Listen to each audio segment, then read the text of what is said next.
시청자 여러분 안녕하십니까? 지방자치 중점 소식을 전하고 더 나은 지방자치의 방향을 제시하는 지방자치 1번지입니다. 서울특별시와 서울시 평생교육진흥원은 지난 21일 여의도 중소기업회관에서 제2회 서울평생학습 대토론회와 서울시구청장 평생교육정책 좌담회를 개최했습니다.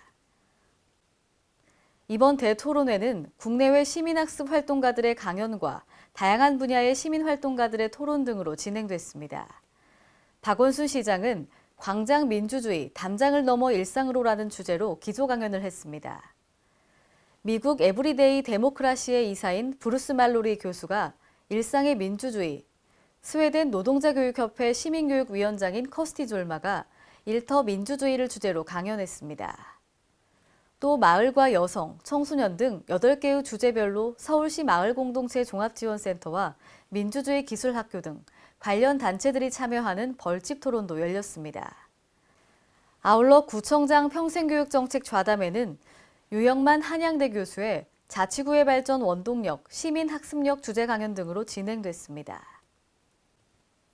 그동안 재정분권과 지방재정 불균형 해소를 위해 고양세 도입이 수차례 제기됐었는데요. 이에 정읍시의회 우천교 의원이 발의한 고양세 신설 및 지원에 관한 법률 제정 촉구 건의안이 채택됐습니다. 보도에 홍재희 기자입니다. 전북 정읍시의회는 21일 수도권과 비수도권의 지역 불균형 문제를 극복하기 위해 고양세랑 기부제도인 고양세 신설을 촉구했습니다. 정읍시의회는 이날 제226회 정읍시의회 임시 제2차 본회의에서 우천규 의원이 발의한 고양세 신설 및 지원에 관한 법률 제정 촉구 건의안을 채택했습니다. 정읍시의회는 건의안에서 주세제도의 불합리로 인한 수도권과 비수도권의 불평등을 해소하고 중앙에 집중하는 비효율을 개선해 지방자치 위기를 극복해야 한다며 고양세 신설을 요구했습니다.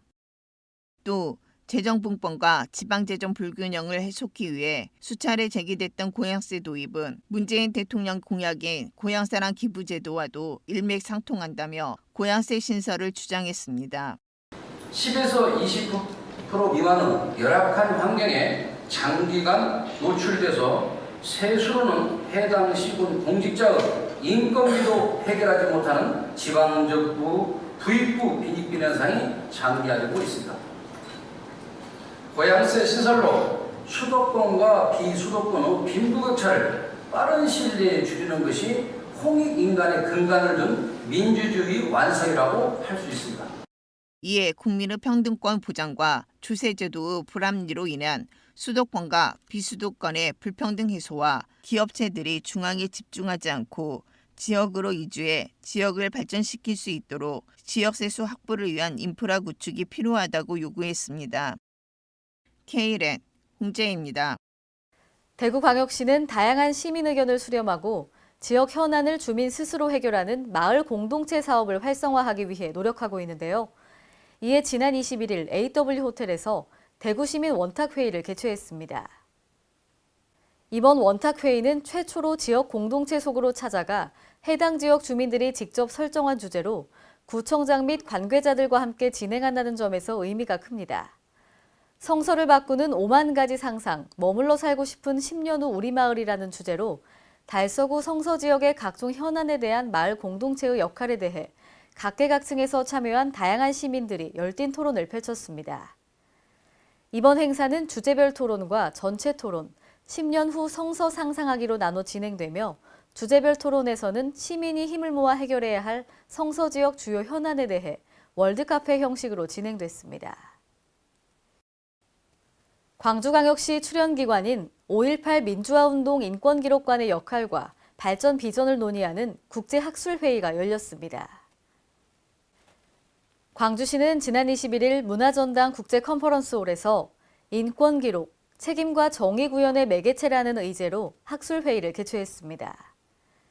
이날 국제학술회의는 5.18 민주화운동 기록관의 대외 활동 방향과 중요성, 미래 발전 비전을 살펴보고 세계 평화와 인류 발전에 직접 기여할 수 있는 실천 방안을 모색하기 위해 마련됐습니다. 이번 행사는 총 3개의 세션과 종합 토론으로 나눠져 프랭크 라리 유네스코 사무총장부의 기조 발표로 시작됐습니다. 제1세션에서는 인권 보호와 증진을 위한 인권기록관의 역할을 주제로 장우건 전남대 문헌정보학과 교수, 다이앤 메카스킬 뉴질랜드 유네스코 국제자문위원회 위원이 발표했습니다. 최근 울산광역시가 태화강 국가정원 자문위원회 구성 등 국가정원 지정을 위한 작업을 본격화하고 있는데요. 지정의 필요성을 공론화하고 기본 방향을 논의하는 자리가 마련됐습니다. 울산시는 지난 21일 시청에서 태화강 국가정원 지정의 필요성 및 기본 방향이라는 주제로 울산 녹색포럼 심포지엄을 개최했습니다. 이날 심포지엄에서 신경구 성균관대학교 명예교수는 태화강 국가정원의 기본 방향 기조연설을 하고 강태호 동국대학교 교수가 태화강 국가정원 지정을 위한 과제와 대책을 주제로 발표했습니다. 토론에서는 울산대학교 김석택 교수를 좌장으로 분야별 전문가가 다양한 의견을 제시했습니다. 한편 울산시는 태화강 대공원을 오는 11월 지방정원 등록을 마치고 내년 4월 산림청에 국가정원 지정을 신청할 예정입니다. 군산시가 관광 활성화를 위해 근대항만 역사관 건립을 추진했지만 기재부 심의에서 전액 삭감되면서 어려움을 겪고 있습니다. 보도에 신다혜 기자입니다. 군산시가 시간여행마을 관광 활성화를 위해 근대항만 역사관 건립을 추진했으나 국비 예산 확보에 실패해 사실상 불투명해졌습니다. 이번 사업은 군산 내항에 등대형 역사관을 설치하는 사업으로 사업비 약 100억 원을 들여 2020년 준공을 목표로 항만 역사체험관, 교육 전시공간, 전망대 등을 조성할 계획이었습니다. 그러나 군산시는 이 사업을 국비사업으로 추진키 위해 기본 및 실시 설계 용역비 5억 원을 중앙정부에 요청했으나 기재부 심의 과정에서 전액 삭감되었습니다.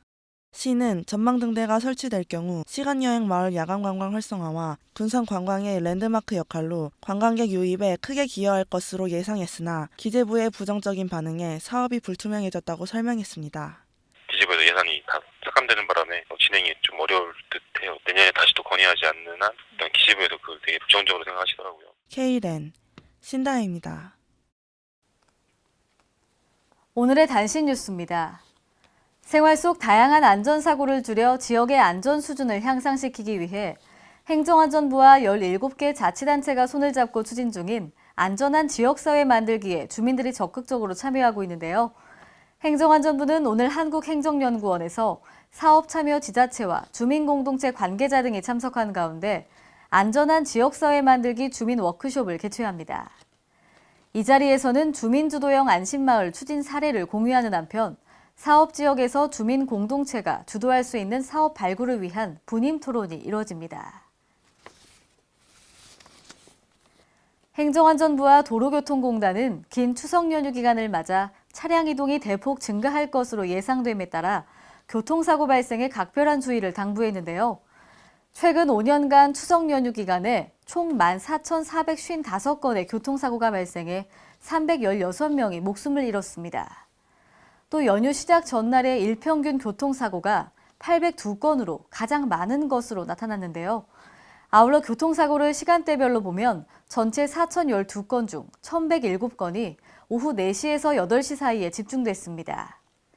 이에 행안부는 추석 연휴 안전한 귀성 귀경길 차량 운행을 위해 운전 중 안전거리 확보와 졸음운전 방지를 위한 휴게소, 졸음쉼터 이용 등을 당부했습니다.